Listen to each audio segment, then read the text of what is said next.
Magandang oras, mga ka-good news, mga kababayan. Meron tayong napakagandang dito, video na bigyan natin ng reaksyon courtesy ng the UNTV.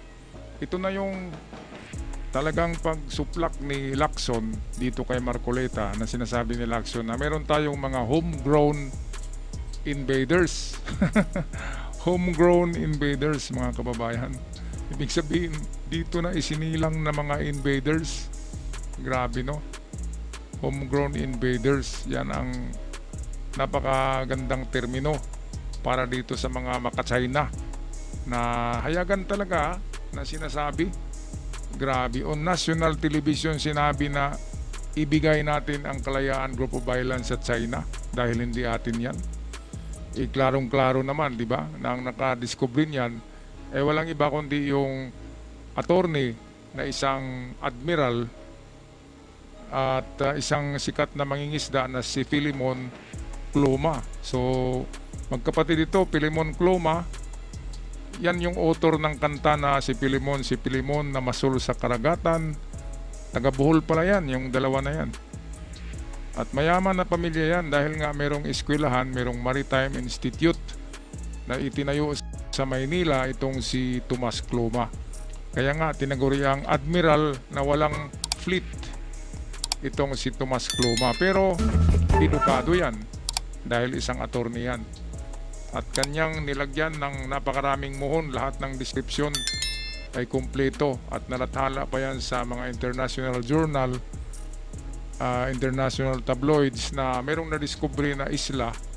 Mga isla yan, 52 ka isla yan dyan sa Kalayaan Group of Island na pagmamayari ng mga Cloma noon. At hindi nagtagal, kinuha nga ng Pilipinas at ginawang annex, parte ng Pilipinas through presidential decree ni Ferdinand Marcos. Kaya ito, nagpahayag si Senator Lacson na mayroon ngang mga traidor at mga invaders na dito na isinilang. Homegrown traitors and invaders nasa Pilipinas at nasa Kongreso. Ito ang bansag ni Senador Panfilo Lacson sa mga Pilipinong handa umanong ibenta ang Pilipinas kapalit ng pansariling pakinabang. Kaugnay ito ng mungkahi ni Senador Rodante Marcoleta na isuko ng Pilipinas ang Kalayaan Group of Violence kasabay ng isinagawang pagdinig ng Commission on Appointments noong Miyerkules. Natural born invaders. Ito rin sa Senado. Mag-ama pala Bumalik tayo sa balita. Paliwanag ni Lacson, pangkaraniwang pinanggagalingan ng impormasyon sa geopolitics ang mga ganitong technical intelligence at traidor mula sa sariling bansa. Sa isang dekadang pagdilingkod, partikular na sa intelligence work, sinabi ni Senador Ping na tinatawag nila ito sa intelligence operations na recruitment in place. Binigyan din nito na ang pagsuko sa Kalayaan Islands ay walang pagkakaiba sa pagsuko ng Luzon Island o ang kabuuang bansa. Talagang napakasama ng sinabi ni Marcoleta at ng kanyang anak. Ito yung tinagurian ni Ping Lacson na homegrown invaders and traitors. Hindi akong nagsabi niyan na akin lang binalik ang baka ipatawag na naman tayo ni Marcoleta. Wala nga tayong pamasahe diyan kung ako ipatawag niya, sasabihin ko talaga na traitor ka.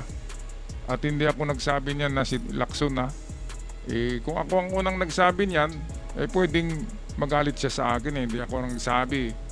Nagbigay lang tayo ng reaksyon. Diba, mga kababayan? Kaya, isang si Ping Lacson isang hippie ng intelligence group noon. Kaya alam ni Lacson ang estilo ng China.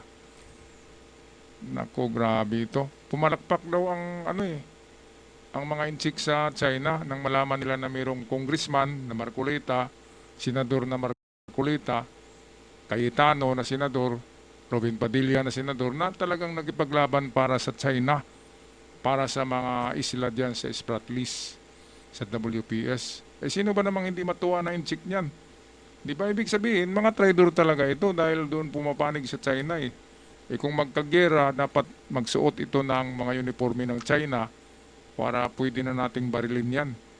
Di ba mga kababayan? Traidor Di ba, nung kapanahonan ng KKK, di ba? Ang mga traidor ay pinagbabaril eh. Kaya yan ang mangyayari sa mga traidor. Kapag pinag-usapan na ibibinta ng mga isla ng Pilipinas sa China, katulad ng ginawa ng kanilang Tatay Diggs, di ba? Ay talagang magagalit yan ng buong Pilipinas, kahit mga DDS. Ay magagalit kapag lupa nang ibibenta. E diyan sa Palawan, ang dami pa namang DDS diyan. Tapos ibibenta pala ng idol nyo na Marcoleta at Digong, no? Kaya anong masasabi nyo diyan, mga kababayan? Di ba kapag lupa na natin ang pinag-usapan, wala nang DDS diyan.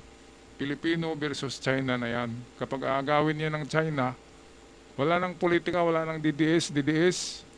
Basta ikaw ay Pilipino, magipaglaban ka para sa lupa mo, para sa lupain mo. Hindi yung magipaglaban ka para kay Digong at kay Marcoleta. Napakamali na mga yan, paniniwala. Ginugulo ang isip nyo eh. Dahil dito sa mag-ama. Grabe. Kaya buong Pilipinas galit eh. Dito sa dalawang bulldog na to eh. Kung ibalik tayo sa balita ng UNTV. Sa kasalukuyan, may mga Pilipinong naninirahan sa Kalayaan Group of Islands na isang bayan sa bahagi ng probinsya ng Palawan.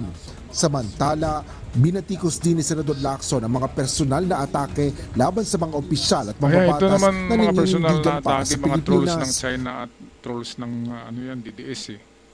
Sa Facebook ay talagang bumabaha. Marami ang nagsasabi na tama si Marcoleta. Bakit merong mga klaseng ganong Pilipino? Paano nagiging tama si Marcoleta na ipamimigay natin yung Kalayaan Group of Islands? Yung nakadiscover niya, si Tomas Kluma nga eh, Pilipino. Yung China, sinabi lang nila na meron silang lolo na nagtinda ng pansit sa Palawan. Iwala nga ang dala na muhon eh. Si Kluma, kumpleto ang dala niya pagpunta sa Kalayaan Group of Islands. Ang daming muhon na dinala ni Kluma at nagdala din siya ng mga geodetic engineers para sukatin yung mga isla na yon. Kaya kumpleto ang description ni Kluma at papeles.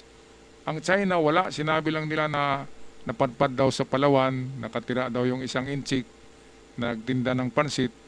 Yun na yun, sa kanila na daw yung Palawan sa Sambales. Grabe na mga inchik yan, mga kababayan, mga kadidiis. Ay wag na kayong pumanig sa China. Bakit ba kayong mga DDS pumapanig kayo sa China? Eh kung kayo ay taga Palawan o Kalayaan Island tapos aagawin, papanig ba kayo dun? Inaagaw na nga ang lupa nyo, DDS pa rin kayo. Di ba? Hindi na uso yung mga DDS ngayon. Ang uso ngayon, ikaw ay isang Pilipino. Yun na yun, kapag nakatira ka dito kasi nilang sa Pilipinas, Pilipino ka at hindi ka maka-China. Ginamit lang kasi itong mga DDS ng China eh. Yung mga pinagsasabi ng kanilang mga leader, pabor sa China. Kaya marami sa DDS ang sumama na rin sa ganun na mga kwento na hindi atin ang WPS. Dahil to kay Marcoleta eh. Okay, patuloy tayo. Partikular na ito sa usapin ng teritoryo laban sa China sa West. Partikular na ito sa usapin ng teritoryo laban sa China sa West Philippine Sea. Ito. Kasunod ito ng mungkahi naman ng anak ni Senador Rodante na si Sagip Party List Representative Paulo Henry Marcoleta. Ayon sa nakababatang Marcoleta, maaaring gawing bala sa kanyo ng isang Coast Guard spokesperson Ito at na ba, ilang senador ng kung magdeklara bibig nito, ng no? gyera ang China Bata sa pa ba yan? Pilipinas. Nakawig na nga eh. At ang sabi, ibala daw si Tariela sa kanyon kapag nagkagira. Hindi naman ganun na ibabala. Marami tayong armas eh. At itong unang ibala, itong anak ni Marcoleta, ang ibala sa kanyon kapag nagkagira. Ang mga taksil at mga traidor ay dapat doon sa Luneta pagbabarilin, di ba? Yun ang noon eh. Eh kung gusto niya na ibala si Tariela, eh ganun din siya, ibala din sa kanyon pupunta sa China.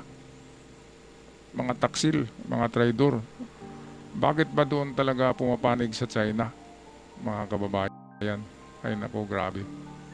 Grabe mga klaseng natural born invaders, sabi ni Ping Lacson. Kaya mo yun magsalita na ganun. Eh, ako nga, hindi ako patriotic eh. Pero kapag aagawin na yung malaking portion ng Pilipinas, ay sasama na ako sa fight for freedom, fight for the country. Di ba mga kababayan? Kinakanta natin yan, maliit pa tayo. Na lupang hinirang, duyan ng magiting. Yung kanta na yan, nagsasabi yan na kapag mayroong invaders, ay makipagpatayan talaga tayo. Kinakanta na natin yan, maliit pa tayo. Kaya kung ikaw ay Pilipino, ikaw ay may dugong Lapu-Lapu, magipaglaban ka talaga. Kahit na yung kalaban ni Lapu-Lapu noon ay may mga baril na, sila Lapu-Lapu ay mga kampilan lamang, mga bulo, di ba? Pero nagapi pa rin nila. Dahil sa meron silang rason na pinaglaban. Nagapi nila sila Magellan. Katulad din yan ng China, kapag umatake sila sa Pilipinas, wala silang rason. Bakit sila atake? Hindi naman sa kanilang Pilipinas. Kaya ang inaatake nila ay mga matatapang dahil aagawin ang lupa mo eh. Kaya sa bandang huli niyan, kapag nagkagera ang Pilipinas at China, talo pa rin ang China dahil sila ang aatake dito. Mga kababayan, di ba? O anong masasabi nyo? Atin ang tapusin ang balitang ito ng UNTV.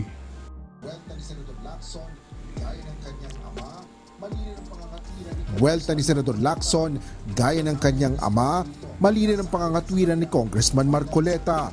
Dapat anyang bisitahin nito ang Pag-asa Island sa Kalayaan Group of Violence upang makita nito na maayos at gumagana ang lokal na pamahalaan sa lugar. Maraming salamat dyan kay Asher Kadapan Jr., ng UNTV News and Rescue. Hanggang sa muli, mga good news. Ako'y magpapaalam na at sa mga bago pa lamang sa channel, huwag kalimutan mag-subscribe para naman lalago ang ating munting channel. Hanggang sa muli, paalam at ingat ang lahat.